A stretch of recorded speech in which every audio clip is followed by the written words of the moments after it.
Lord. Emmanuel. Indian church of Christ shalom और you. मसीह भारतीय कलीसिया को प्रभु यीशु मसीह के नाम में शांति और सुरक्षा मिले।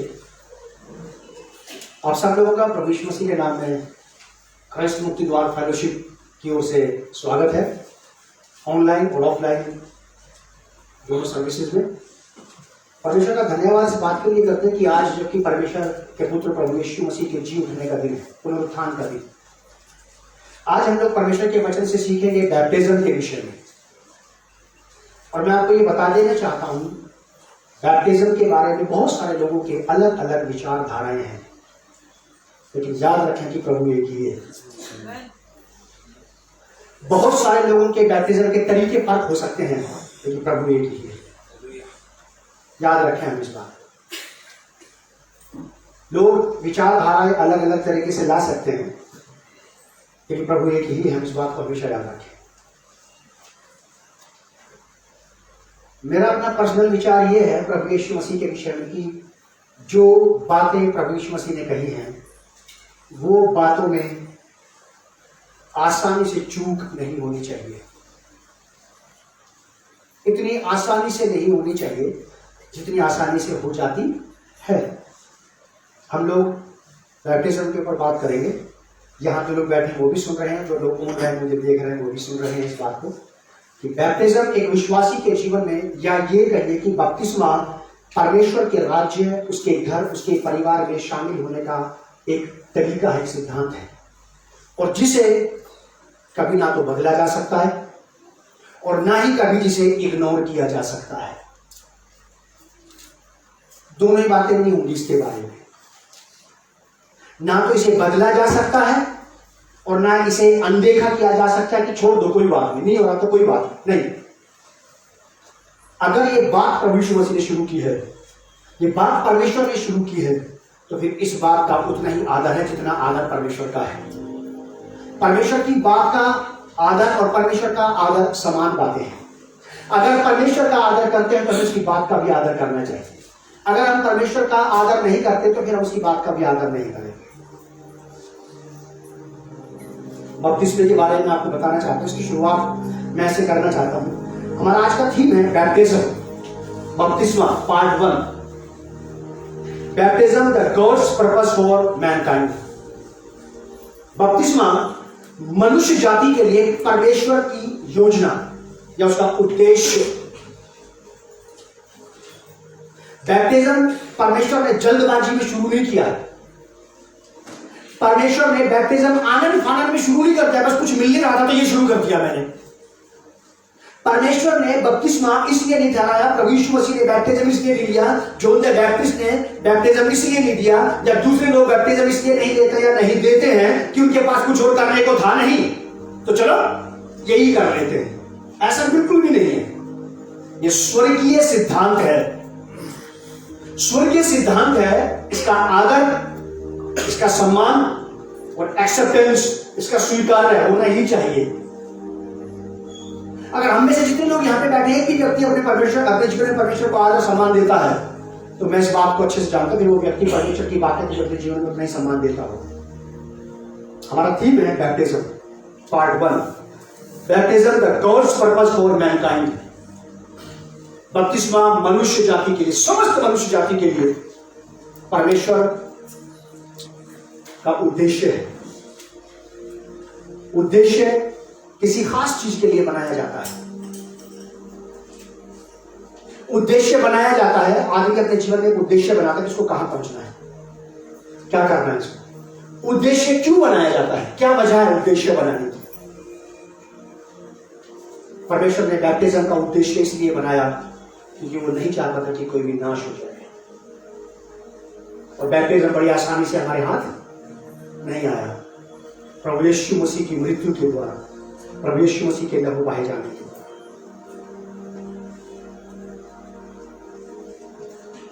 यूहन्ना रचित सुसमाचार उसका 3 अध्याय 4 पद 5 और 6 मैं पढ़ रहा हूं, आप लोग सुनिए या लिख लीजिए। आप इसको ताकि अपने घर में जाकर आप इसे देख सके, पढ़ सके।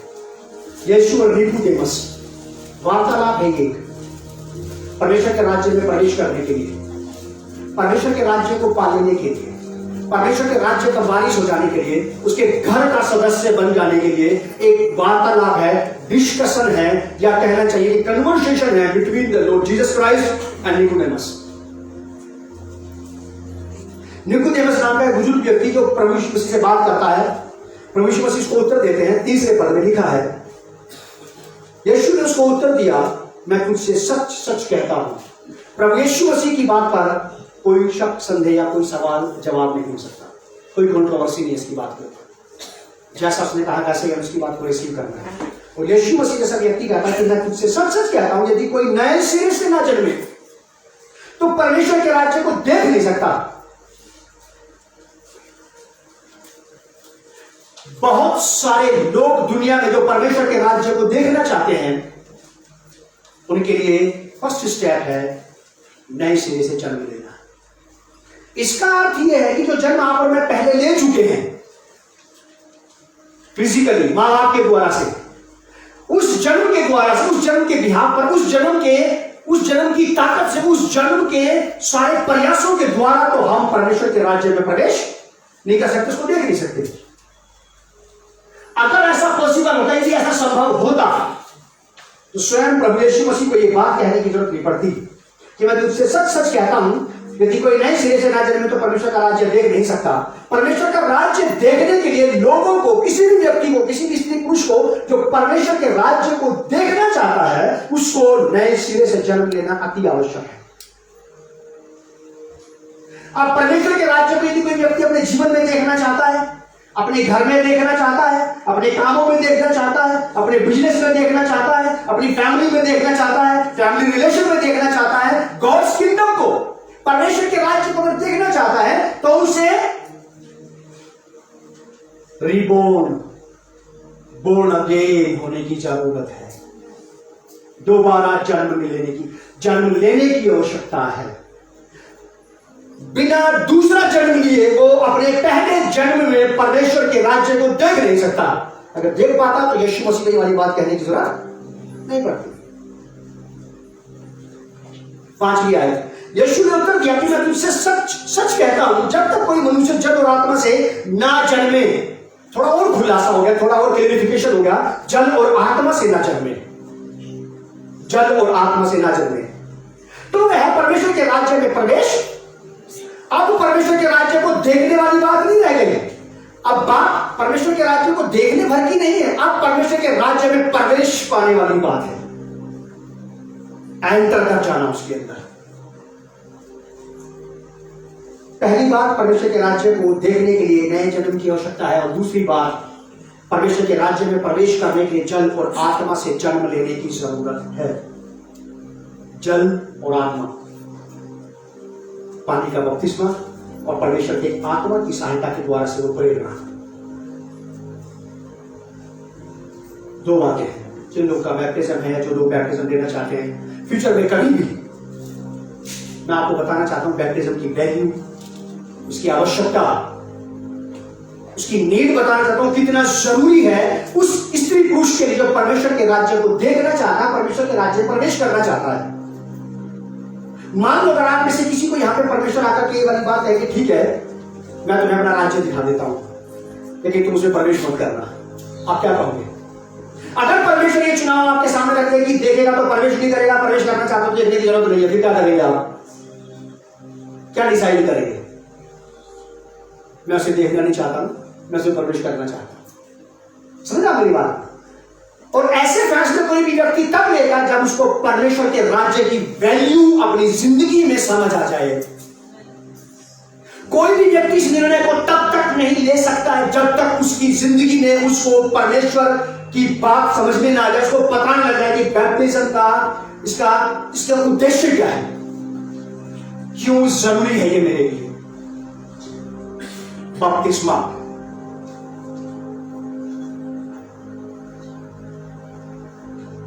ये इंट्रोडक्शन है बैप्टिज्म का। हमारा रीडिंग रेफरेंस है gospel of Luke chapter 7 verse 29-30। लूका रचित सुसमाचार उसका 7 अध्याय 29 और 30 पर baptism part 1। Baptism the gods purpose for Mankind, मनुष्य जाति के लिए परमेश्वर का उद्देश्य है बपतिस्मा। परमेश्वर का उद्देश्य केवल एक व्यक्ति अपने जीवन में बैप्टिज्म के द्वारा ही पूरा कर सकता है। Without baptism no one can fulfil the purpose of God. जो पर्पस, जो उद्देश्य परमेश्वर के पास है, उसे आप और मैं बहुत सस्ते में निपटा दिया परमेश्वर ने हमें। मैं धन्यवाद करता हूं परमेश्वर यहोवा का, प्रभु यीशु मसीह का। जब मेरी इनसे मुलाकात होगी तो जरूर मैं इनसे कहूंगा कि थैंक यू वेरी मच कि आपने ये नहीं कहा कि साल में एक बार इजराइल की यात्रा करना निहायत जरूरी है, तब उद्धार हो जाएगा। बहुत सस्ते में परमेश्वर ने हमें निपटाया है, केवल बैप्टिज्म के थ्रू। आपसे कुछ नहीं लिया जा रहा, आपको कोई अनुष्ठान नहीं बताया जा रहा, आपको कोई लंबी यात्रा नहीं बताई जा रही, आपको कोई ऐसा खर्च नहीं बताया जा रहा जो आपकी क्षमता के बाहर हो। कुछ नहीं लिया जा रहा आपसे। गॉड्स किंगडम हमारे जीवन में आ जाए, हमारे घर में परमेश्वर का राज्य आ जाए, इसके लिए कुछ नहीं लिया जा रहा आपसे। यह भी नहीं लिया जा रहा कि पहले ठीक से जियो, then God's kingdom will come to you। ये भी नहीं कहा जा रहा। कहा जा रहा है ये बिल्कुल नहीं कहा जा रहा। ये कहा जा रहा है कि बस आप केवल बैप्टिज्म के द्वारा ही परमेश्वर के राज्य में प्रवेश कर सकते हैं। और बपतिस्मा उस व्यक्ति के लिए निहायत जरूरी है जिसको ये बात समझ में आ जाए कि वो पापी है। बैप्टिज्म लेने वाले व्यक्ति को इस बात को रियलाइज करना चाहिए, ये अपने पाप का खुला अंगीकार है। वो पाप जो दब के, छिप के, सबकी नजर से बच करके किए, आज जब एक व्यक्ति पानी के कुंड के पास जाता है बैप्टिज्म लेने, तो जो देख रहे होते हैं वो आसानी से समझ जाते हैं, ओ ही इज द सिनर, तुम्हारा छिपा पापी रहा है इसका मतलब। तभी तो ये प्रकट में आया है बैप्टिज्म लेने, क्योंकि बाइबल में साफ शब्दों में लिखा है कि यीशु मसीह धर्मियों को बचाने नहीं आया। क्या बात है, किसको बचाने आया?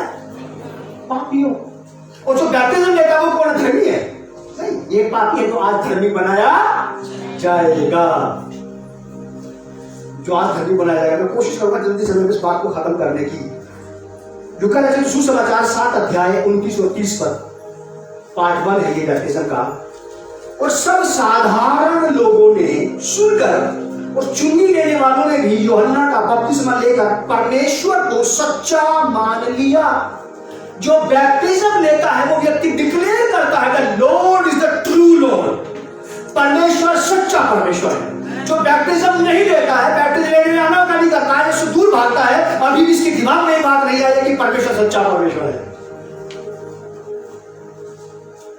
समझा आप बात को? मैंने नहीं कही ये वाली बात। यहां साफ शब्दों में लिखा है कि जिन लोगों को परमेश्वर सच्चा नजर नहीं आता था, जिन लोगों की दृष्टि में अभी भी परमेश्वर सत्य परमेश्वर नहीं है, उन्होंने बैप्टिज्म नहीं लिया। यहां पे उन्होंने ले लिया जिनकी नजर में परमेश्वर सचमुच में सच्चा परमेश्वर था। क्योंकि परमेश्वर झूठ, परमेश्वर कोई भी फ्रॉड काम शुरू, परमेश्वर कोई अनरीति नहीं चलता, परमेश्वर कोई गलत काम नहीं करता। और आज तक परमेश्वर ने कोई भी ऐसा डिक्लेरेशन नहीं दिया जो गलत हो सकता है कि हमारी समझ में नहीं आ रहा है और हम उसको डिफाइन करने में, उसको क्लैरिफिकेशन करने में गलती करके चूक गए। ये हो सकता है हमारे साथ कि हम उस बाइबल के उस स्क्रिप्चर को ठीक से समझ नहीं पाए, तो ठीक से समझा भी नहीं पाए। अगर हम ठीक से समझ पाएंगे तो ठीक से समझा पाएंगे। और मैं ये कहना चाहता हूं कि परमेश्वर ने कोई ऐसी घोषणा नहीं की जो मनुष्य के सहने के बाहर हो, या कोई ऐसा काम नहीं किया जो आपसे नहीं हो सकता है। यहां लिखा है कि वो सब साधारण सिंपल लोग होते, होशियार लोग बिलीव नहीं करते।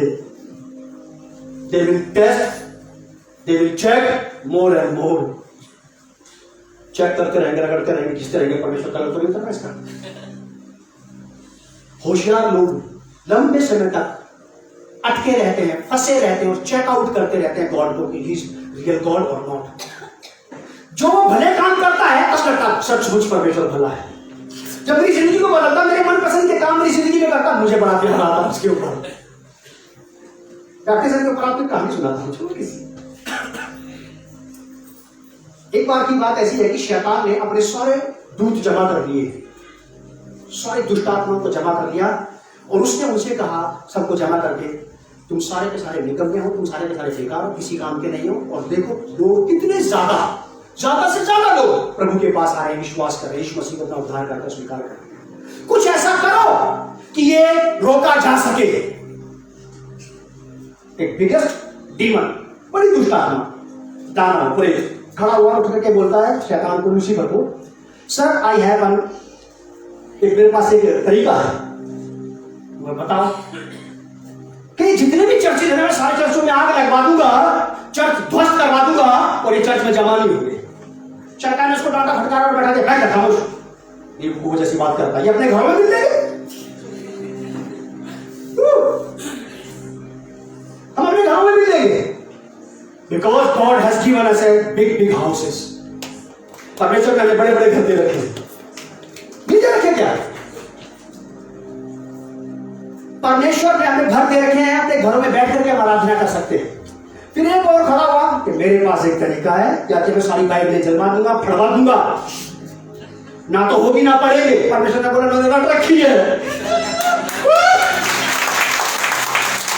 इन्होंने रट रखी है, नहीं होगी के पास ये आते रहते हैं, ये गाड़ी में चलते, कार में बैठते, काम करते, महिलाएं घर का काम करते, बोलती रहते प्रभु जी आपने ऐसा कहा है। God's purpose no one can destroy. परमेश्वर के उद्देश्य को कोई भी नष्ट नहीं कर सकता, और शैतान का उद्देश्य कभी भी ठहर नहीं सकता। फिर एक और खड़ा होकर के बोलता है कि मेरे पास एक आइडिया है। क्या आइडिया है? कि मैं लोगों से कहूंगा खूब चर्च जाओ, रोज चर्च जाओ, खूब बाइबल पढ़ो, खूब प्रार्थना करो, खूब आराधना करो, लेकिन जिस दिन पादरी कहेगी बपतिस्मा लेना, उस दिन कहते कि नहीं चल जाओगे, चलेगी और आ रहा है बड़ा चल काटते चलोगे, मैं अभी नहीं। ये किसका काम है? किसने रोका? किसने रोका? शर्मा नहीं बताते हुए कौन था जिसने रोक दिया आपको? बाइबल में लिखा तुम तो अच्छे खासे दौड़ रहे थे, तो बढ़िया स्पीड से दौड़ रहे, तुम्हें किसने रोक दिया? तो लूसीफर ने बोला कि ये वाले शैतान का आइडिया सही है यार, लोगों से वो खूब चर्च जाओ, खूब बाइबल पढ़ो, खूब प्रार्थना करो, खूब प्रार्थना करो, जब कोई भला काम हो जाए तो एंजॉय करो, आराधना करवाओ, दावतें दो, और जब पादरी साहब कहे कि बैप्टिज्म कब लोगों को बोलना, अभी नहीं, I am not ready for that. Okay, you are ready for blessings, आप केवल आशीष प्राप्त करने के लिए तैयार है, ये भी दे दे, वो भी दे दे, जो कुछ तेरे पास है सब मुझे दे दे, जिसके लिए मैं प्रार्थना करता हूं उसको कम देना, मुझे ज्यादा देना है। समझ रहे आप बात? बैप्टिज्म, मेरा 30 साल का एक्सपीरियंस है मिनिस्ट्री का, और मैंने पानी के कुंड के पास से लोगों को भागते देखा है। शैतान वहां से लोगों को घसीट के ले जाता वापस, कि नहीं, भयंकर घबराहट में बेचैनी होती है बैप्टिज्म के टाइम पे, उसकी बात सुन करके, और ये आदमी नहीं घबरा रहा, ये वो घबरा रहा है जो उसके अंदर बैठा है, क्योंकि इसे पता है कि आज ये फ्री का गुलाम मेरे हाथ से आजाद हो जाएगा, ये फ्री में मेरे मटके पानी भरता था, ये फ्री फंड में मेरी सेवा करता था, आज ये चला जाएगा उसके पास जिसके पास से ना तो मैं इसे वापस ला सकता हूं, और वो खुद ही से खुद नहीं छोड़ेगा, क्योंकि यीशु मसीह ने कहा कोई तो मेरे हाथ से छीन नहीं सकता। Baptism is a not small thing. ये छोटी चीज लगता देखने में जरूर है, लेकिन एक लौट आने वाले पापी के जीवन में बिगेस्ट काम करता है, ये बहुत बड़ा। वर्ष 30 आयत, परंतु फरीसियों और व्यवस्थापकों ने उससे बपतिस्मा न लेकर परमेश्वर के अभिप्राय को अपने बारे में, अपने विषय में टाल दिया। कुछ लोगों ने बैप्टिज्म लेकर कुछ को सच्चा मान लिया, कुछ लोगों ने बैप्टिज्म ना लेकर के परमेश्वर को टरका दिया। Will meet again, okay, next month, next year definitely we will meet on the pool of water, पानी के किनारे पर दोबारा फिर मिलेंगे अगले साल, लेकिन आज नहीं। बैप्टिज्म लोगे कि नहीं? किसने बोला ये? किसने सिखाया ऐसा? कौन कहते चला गया कान में, धीरे से चुपचाप, और समझ नहीं पाए। यीशु मसीह ने कहा कि मेरी भेड़ें मेरे शब्द को पहचानती हैं। मैं आपको कहना चाहता हूँ, जो लोग यहाँ पे बैठे हैं, आप घरों में जो बच्चे हैं जिनके बैप्टिज्म नहीं हुए, उन्हें आप अपने बच्चों को सिखाओ प्रभु की आवाज सुनना। उनको सिखाओ कि Bible is not written by the mans, ये परमेश्वर का वचन है जो परमेश्वर की आत्मा के द्वारा से लिखा गया है। मैं आज भी 30 साल का विश्वासी होने के बाद, नहीं 32 साल हो गए मुझे, 32 साल का जवान बिलीवर होने के बावजूद मेरी रोज प्रार्थना रहती है, होली स्पिरिट मुझे सिखाओ कि मैं यीशु की आवाज को कैसे पहचानूं, क्योंकि मुझे उसको सही उत्तर देना है। मुझे दूसरी आवाजों को भी पहचानना सिखाओ, शरीर की, संसार की, वासना की, लालसाओं की, अभिलाषाओं की, शत्रु की, शैतान की, संसार की आवाज को पहचानना सिखाओ ताकि मैं उसका इनकार कर सकूं। मुझे दोनों को सीखना है, भटकना नहीं। आपके वही संसार की आवाज नहीं सुननी सीखनी है। अगर उसकी आवाज को पहचानोगे तभी तो इनकार करोगे आप। जब आप उसका पहचान ही नहीं पा रहे, किसको हाँ बोलना है किसको ना बोलना है, ये समझ में ही नहीं आ रहा बात। सीखना पड़ेगा आपको, और ये सिखाएगा आपको पवित्र आत्मा, और या फिर वो लोग सिखाएंगे परमेश्वर के जिनको वचन की सही सीधी पहचान है, जिनको परमेश्वर के वचन की सही सीधी पहचान है, जो गल्लो पत्तों की बातें नहीं करते, एग्जैक्ट और खरी बात करते हैं परमेश्वर के वचन से। 29-30 को एक बार मैं फिर से रिपीट करूंगा दोबारा से। और सब साधारण लोगों ने सुनकर ओचुंगी लेने वालों ने भी यूहन्ना का बपतिस्मा लेकर परमेश्वर को सच्चा मान लिया। साधारण लोग, जिन्हें लोग अनपढ़ है, मंदमती लोग, अकल से पैदा नहीं है, लेकिन अकल से पैदा लोगों ने बहुत बड़ा चुनाव किया है परमेश्वर का, और ब्रिलियंट माइंडेड लोगों ने परमेश्वर को छोड़ दिया और विनाश का चुनाव कर लिया। साधारण लोगों ने। फिर लिखा है कि परंतु फरीसियों, विद्वान लोग थे, परमेश्वर के जानकार, ज्ञानवान लोग थे, समझदार लोग थे। आज की दुनिया में बहुत सारे समझदार लोग हैं, पूरी बाइबल पढ़ने के बाद बोलते हैं इसमें मुझे कुछ खास नहीं मिला।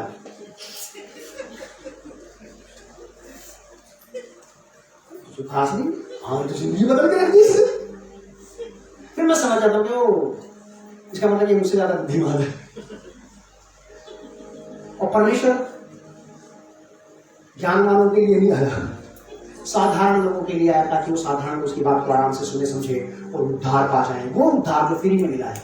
समझदार लोग लंबी यात्रा करने में इंटरेस्ट लेते हैं, और समझदार लोग, परमेश्वर का भय मानने लोग बिल्कुल शॉर्ट में परमेश्वर के साथ पहुंच गए वहां जहां उनको पहुंचना चाहिए।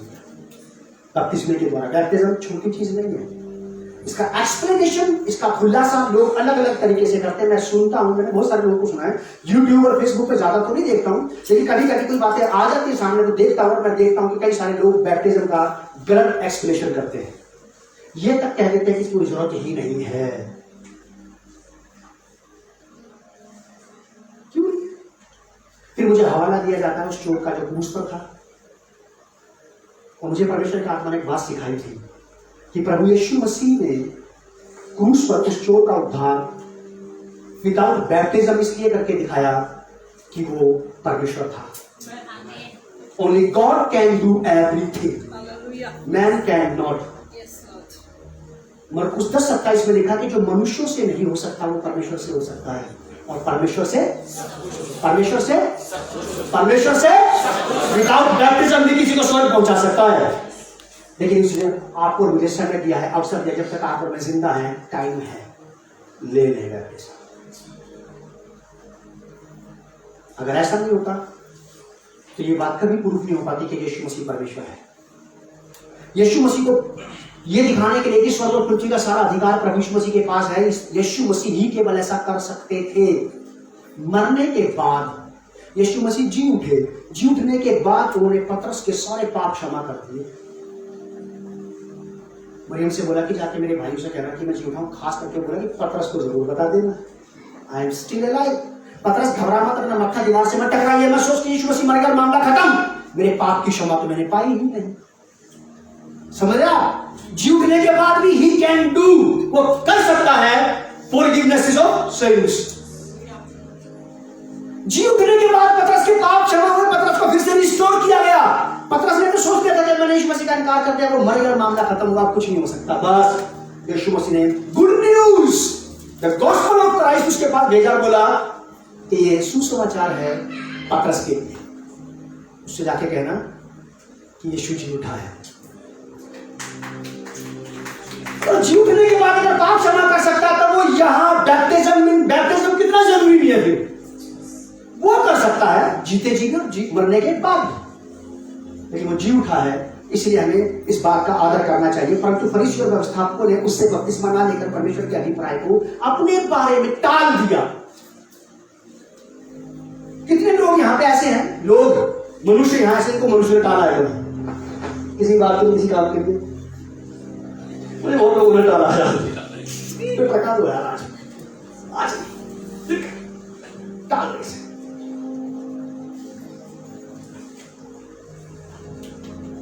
और जब आपको लोग टालते तो आपको समझ में आती है बात, किसी टाल गया या टका दिया इसे। आप क्या सोचते जब आज आपने परमेश्वर को टरकाया है बपतिस्मे के बारे में, उसको समझ नहीं आई बात कि आपने टरकाया है उसे। आज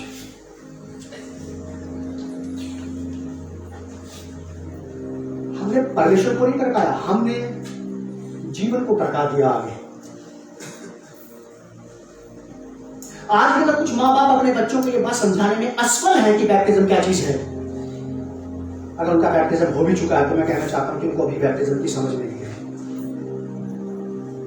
अगर होती तो हमारे घर में आज एक भी पापी जिंदा नहीं बसता, सारे मारे जाके क्रूस के नीचे, इनको मरवाओ और जीवित करवाओ। हमारे घर का सबसे लास्ट पार्टी हमारी बेटी थी, उसका बैप्टिज्म हो गया। तो उसका बैप्टिज्म हुआ तो मैंने बोला प्रभु मैं आपका धन्यवाद करता हूँ, ये मेरे परिवार का आखिरी पापी था जो बचा लिया गया है। आज बैप्टिज्म के बारे में सोचते क्या आखिर आप लोग? किसी धर्म की प्रक्रिया समझते हैं इसको? बैप्टिज्म किसी धर्म की प्रक्रिया नहीं है। अगर होती तो निकोदेमस के पास अपना यहूदी धर्म था और यीशु ने उसको समझाया, यीशु ने उसको सिखाया कि निकोदेमस तेरा धर्म तुझे नहीं बचा सकता। जब तक तू नए सिरे से जन्म लेगा तो परमेश्वर के राज्य में प्रवेश नहीं कर सकता। किसी मनुष्य का परमेश्वर के राज्य में प्रवेश करने का मतलब है जल और आत्मा से जन्म लेना। जल और मैं साइंटिफिक बात बताना चाहता हूं, सुनिएगा आप। चलो छोड़िए, मेरी वाइफ बता देगी बाद में। तो यहां पे साफ शब्दों में ऐसा लिखा है, और फरीसी बड़े विद्वान, बड़े ज्ञानी लोग थे, बड़े समझदार लोग थे, और व्यवस्थापकों ने उससे बपतिस्मा ना लेकर अपने विषय में परमेश्वर के अभिप्राय को टाल दिया। अभिप्राय को टाल देना, परमेश्वर के उस उद्देश्य को। परमेश्वर का पर्पस क्या था? क्या पर्पस था परमेश्वर का? परमेश्वर का पर्पस, उसका उद्देश्य आखिर है क्या आपके लिए? कौन से उद्देश्य को टरका दिया हमने? ये पहला भाग है इसका, और उसके दो पार्ट बाकी है, देखेंगे कभी परमेश्वर समय देगा। पॉइंट फर्स्ट, उद्देश्य को लोगों ने क्यों टरका दिया और उद्देश्य क्या था परमेश्वर का? आखिर है क्या वो पर्पस जिसको मैंने टरका दिया? जिसने टरकाया उसको तो पता लगना ही चाहिए, अब इसको पश्चाताप करें, ये मैंने क्या करा, पता क्या उद्देश्य आपके लिए मेरे लिए परमेश्वर का बैप्टिज्म के थ्रू? निकालिए यहेजकेल 18 अध्याय, यहेजकेल चैप्टर 18 वर्स 23, 18 अध्याय 23 पर, यहेजकेल की किताब 18:23 में पढ़ रहा हूं, बाकी लोग लिख सकते घर जाके पढ़ देना। प्रभु यहोवा की यह वाणी है, क्या मैं दुष्ट के मरने से कुछ भी प्रसन्न होता हूं? नहीं। परमेश्वर किसी अधर्मी, अपराधी, पापी और गुनहगार के मरने से बिल्कुल खुश नहीं होता। वो तो खुश होता है इस बात से, क्या मैं इससे प्रसन्न नहीं होता कि वह अपने पाप के मार्ग से फिरकर जीवित रहे। यह पर्पस है परमेश्वर का आपके लिए बैप्टिज्म के थ्रू, कि कोई भी व्यक्ति पाप में मर के नरक न जाए, बल्कि वो पाप के मार्ग से मन फिराए, लौट आए, अपने अधर्म, अपराध, पाप और गुनाहों से प्रायश्चित करे और परमेश्वर के सामने इस पृथ्वी पर और इसके बाद उसके राज्य में सदा के लिए जीवित रहे। यह है गॉड्स पर्पस, आपके लिए है, उसके लिए थोड़ी है। एक बार मेरी किसी से बात हुई इसी बात के ऊपर कि यीशु मसीह परमेश्वर का पुत्र नहीं है। मैंने उसको बोला कि क्यों नहीं है? उसने कहा कि इसलिए नहीं कि खुदा को बेटे की जरूरत ही नहीं है, खुदा क्या करेगा बेटे का? मैंने उसको समझाया कि भाई अकल के खारिज है, उसका बेटा उसके लिए नहीं था, अब आगे ये तो तेरे और मेरे लिए आया था, जो ठुकराए रखा है तू आज। परमेश्वर को उसकी जरूरत नहीं थी, जरूरत किसको थी? वो ऐसा हो गया, उसे हिलाओ तो हवा नहीं, वो काटो तो पानी नहीं। परमेश्वर का उद्देश्य यीशु मसीह को यहां भेजने में, परमेश्वर का उद्देश्य मेरे लिए था, परमेश्वर का पुत्र मेरे लिए आया था। परमेश्वर को उसकी क्या जरूरत थी? उसको जरूरत नहीं थी, जरूरत तो हमें थी, इसलिए उसको यहां भेजा है। ठीक वैसे बैप्टिज्म परमेश्वर ने आपके और मेरे लिए तैयार किया है, अपने लिए नहीं किया। उसमें परमेश्वर का उद्देश्य अगर है तो भी हमारे फायदे के लिए है। क्या फायदे के लिए? हमारे 18 अध्याय 23 पर यहेजकेल की किताब, प्रभु यहोवा की यह वाणी है। वाणी का मतलब है आवाज, शब्द, वचन, ये उसकी बात है। वो कह रहा है ऐसा, प्रभु यहोवा की यह वाणी है, क्या मैं दुष्ट के मरने से कुछ भी प्रसन्न होता हूँ? परमेश्वर बिल्कुल नहीं प्रसन्न होता किसी पापी, अधर्मी, अपराधी, गुनहगार और व्यभिचारी के मरने से। परमेश्वर प्रसन्न होता कि वो अपने पापों से मन फिराए, लौट आए और नाश होने से बच जाए। यहेजकेल 33 अध्याय 11, 33 अध्याय 11। इसलिए तू उनसे यह कह, परमेश्वर यहोवा की यह वाणी है, मेरे जीवन की शपथ, मेरे जीवन की सौगंध, मैं दुष्ट के मरने से कुछ भी प्रसन्न नहीं होता। कोई ऐसा व्यक्ति जिसने हमें खूब सताया, खूब सताया, खूब सताया, खूब रुलाया, वो मर जाएगा, अच्छा फिर छुटा देना। और ऐसा क्यों? कोई आपको नहीं पता इसने खून कैसे रुलाया। जिन्होंने परमेश्वर के पुत्र यीशु मसीह क्रूस पर चढ़ा करके मार डाला, परमेश्वर के पुत्र ने क्या कहा कि पिता इनको माफ करना, ये जानते नहीं क्या करते। मैं ये कहना चाहता हूं कि आपको किसी ने कितना सताया हो, कितने कुछ बोला आपने, आपको कभी शराब दे देना, क्योंकि आप परमेश्वर के लोग हैं। परमेश्वर यहाँ पे हमें सिखा रहा है ये वाली बात, कहता है कि मेरे जीवन की सौगंध, मैं दुष्ट के मरने से बिल्कुल प्रसन्न नहीं होता हूं। किसी व्यक्ति को, किसी व्यक्ति के मरने से खुशी मिलती हो तो मिलती हो, लेकिन परमेश्वर को बिल्कुल नहीं मिलती। अब वो चाहे किसी भी देश, धर्म, जाति, समाज से कोई वो व्यक्ति क्यों ना हो, अगर वो अपने पापों में फंसा हुआ मर जाता है तो सबसे पहले तड़प, सबसे ज्यादा तड़पन किसे होती है? परमेश्वर को। ये मारा गया,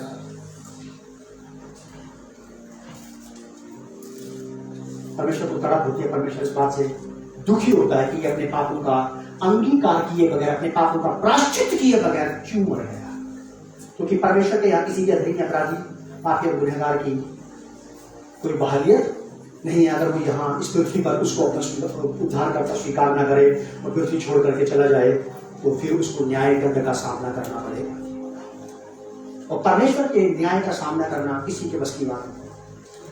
लिखा है, परमेश्वर यहोवा की यह वाणी है, मेरे जीवन की सौगंध, मैं दुष्ट के मरने से कुछ भी प्रसन्न नहीं होता, परंतु मैं तो इस बात से खुश होता हूं कि दुष्ट अपने दुष्ट मार्गों से, दुष्टता के मार्गों से फिरे और जीवित रहे इस पृथ्वी पर भी, और यहां मेरे सामने और वहां मेरे साथ। यहां परमेश्वर के सामने जीवित रहे वो व्यक्ति और वहां परमेश्वर के साथ फिर जीवित रहे। हे इज़राइल के घराने, तुम अपने अपने बुरे मार्गों से फिर जाओ, तुम क्यों मरो मर जाए। अगर परमेश्वर का यही उद्देश्य होता तो उसने ये वाला स्टेप फिर कभी ना उठाया। 3 अध्याय 16 पर परमेश्वर ने जगत से ऐसा प्रेम रखा कि उसने अपना इकलौता बेटा दे दिया, ताकि जो कोई उस बेटे पर विश्वास करे वो नाश ना हो बल्कि अनंत जीवन पाए। ऐसा लिखा 3 अध्याय 17 पद में यूहन्ना की इंजील में कि परमेश्वर ने अपने पुत्र प्रभु यीशु मसीह को जगत में इसलिए नहीं भेजा कि जगत पर दंड की आज्ञा दे, बल्कि इसलिए कि जगत उसके द्वारा से उद्धार पाए। ये उद्देश्य है परमेश्वर का इस आदमी के जीवन के लिए, और यह भागा उसी उद्देश्य से भाग रहा है, बैप्टिज्म से भाग रहा है। नहीं, नो नीड टू नाउ,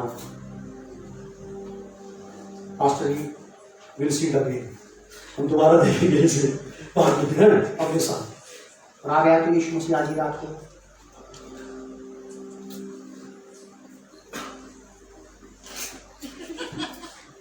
आज ही आ गया।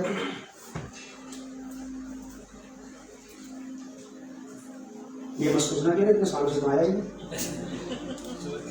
नहीं आया। अगर वो वास्तव में सचमुच देखी हुई दृश्य दशा में नहीं आया है। ठीक है बात। तो ऐसे कैसे कहा जा सकता कि वो आपके पास अदृश्य रूप में आया था और आपने उसको अपना लिया? ऐसा भी तो नहीं दिख रहा। अगर ऐसा दिखता तो फिर आप बैप्टिज्म ले चुके होते तब तक कि वो मुझे मिला तो था, उसने मुझे समझाया था और मैंने उसको अपना उद्धारकर्ता स्वीकार कर लिया है। बैप्टिज्म बहुत। इसका आखिरी बात बता के उसको मैं यहीं पे समाप्त करूंगा। मेरे साथ निकाले आप मत्ती रचित सुसमाचार, उसका 3रा अध्याय, प्रभु यीशु मसीह का बपतिस्मा। आप जो लोग बैप्टिज्म लेने जा रहे हैं, जो बैप्टिज्म लेते हैं, जो बैप्टिज्म लेंगे, वो लोग क्या पूरा कर रहे हैं? आप और मैं वो चीज पूरी कर रहे हैं जो दुनिया का कोई भी व्यक्ति पूरी नहीं कर सकता विदाउट बैप्टिज्म। बिना बपतिस्मे के कोई भी माई का लाल परमेश्वर के इस उद्देश्य को पूरा नहीं कर सकता, क्योंकि पूरी व्यवस्था परमेश्वर ने लोगों को दी थी कि वो व्यवस्था का पालन करें, उसके अनुसार जिए चले और वो अपने पापों से बच जाएं, नरक जाने से। कोई नहीं बच पाया, पाप से कोई नहीं बच पाया। हर बार पाप करते थे, हर बार बलिदान करते थे। आज भी दुनिया में बहुत सारे लोग हैं जो हर साल एक एग्जैक्ट डेट पे, एग्जैक्ट टाइम पे बलि करते हैं किसी भी जानवर की। अगर एक ही बार परफेक्ट बलि उनके पापों की क्षमा के लिए की जाती है यीशु मसीह के समान, तो उनको बार बार जानवर भी चढ़ाने पड़ते थे। मैं धन्यवाद करता हूं यीशु मसीह नासरी का, जिसने अपने आप को दे करके मसीह समुदाय को, मसीह समाज को एक ऐसा सैक्रिफिकेशन दिया है कि कोई भी क्रिश्चियन को अगर दोबारा आज तक कभी भी कोई बलि चढ़ानी पड़े तो वो मुझसे मिलकर के बात कर सकता है। प्रभु यीशु मसीह हमारे पापों के लिए एक ही बार ऐसा बलिदान हुआ कि हमें दोबारा कोई बलिदान चढ़ाने की जरूरत नहीं पड़ी, और यीशु मसीह को भी बार बार करने की जरूरत नहीं है।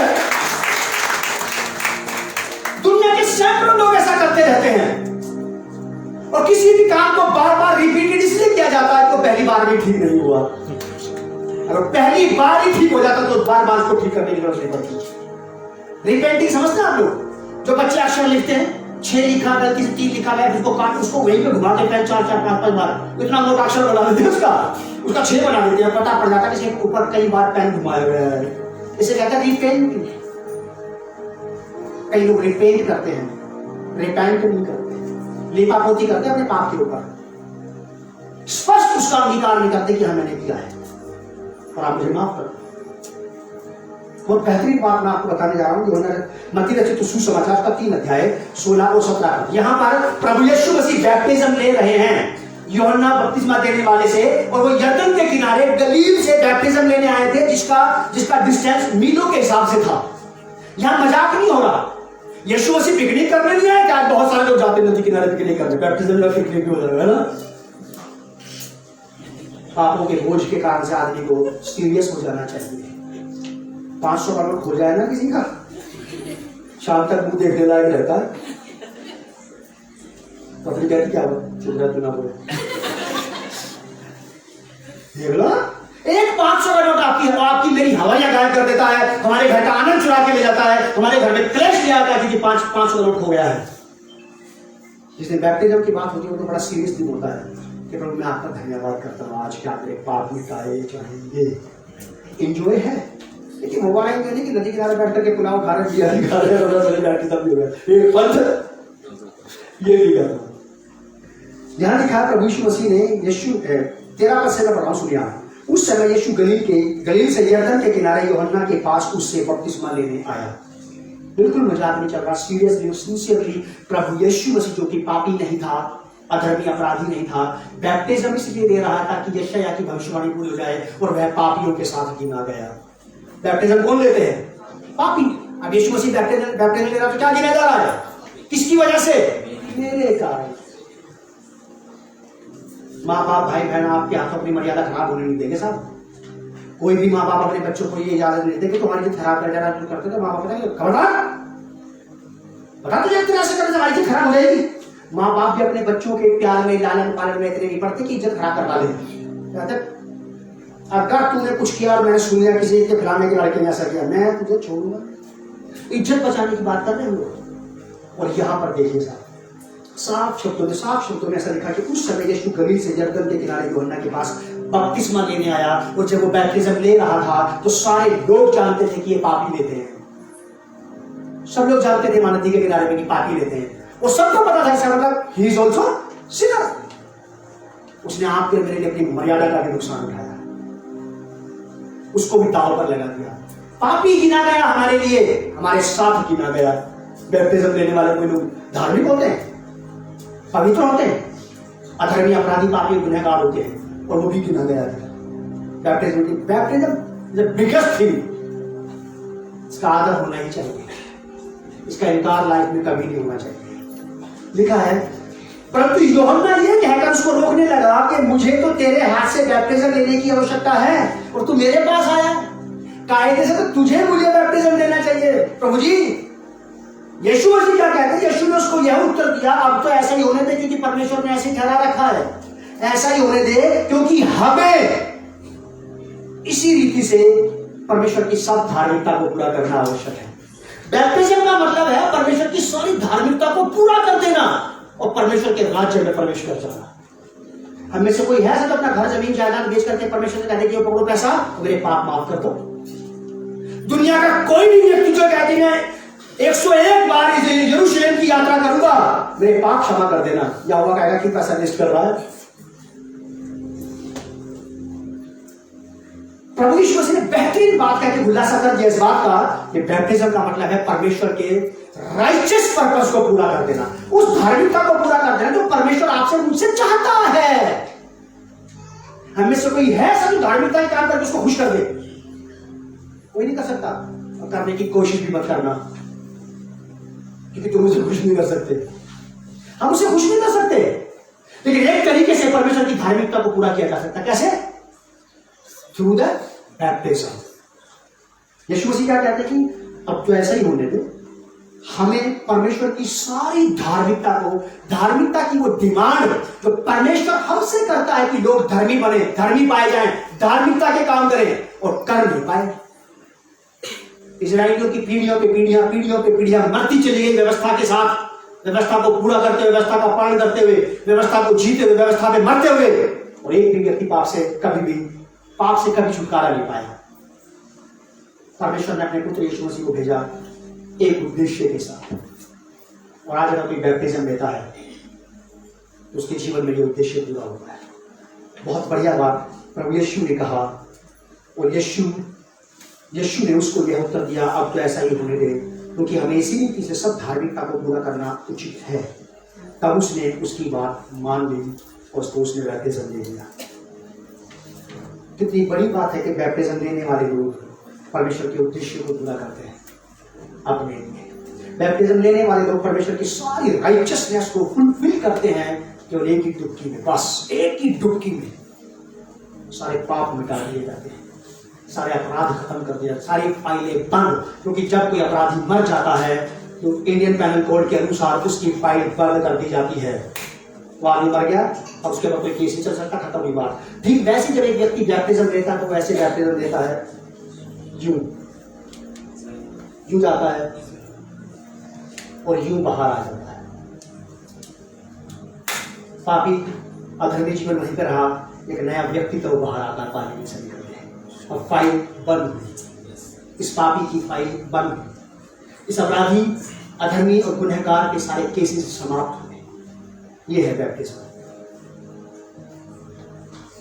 आदरणीय पिता प्रभु यीशु के नाम से मैं आपका धन्यवाद करता हूँ इस बेहतरीन पर्पस के जो आपने मनुष्य जाति के लिए बनाया है।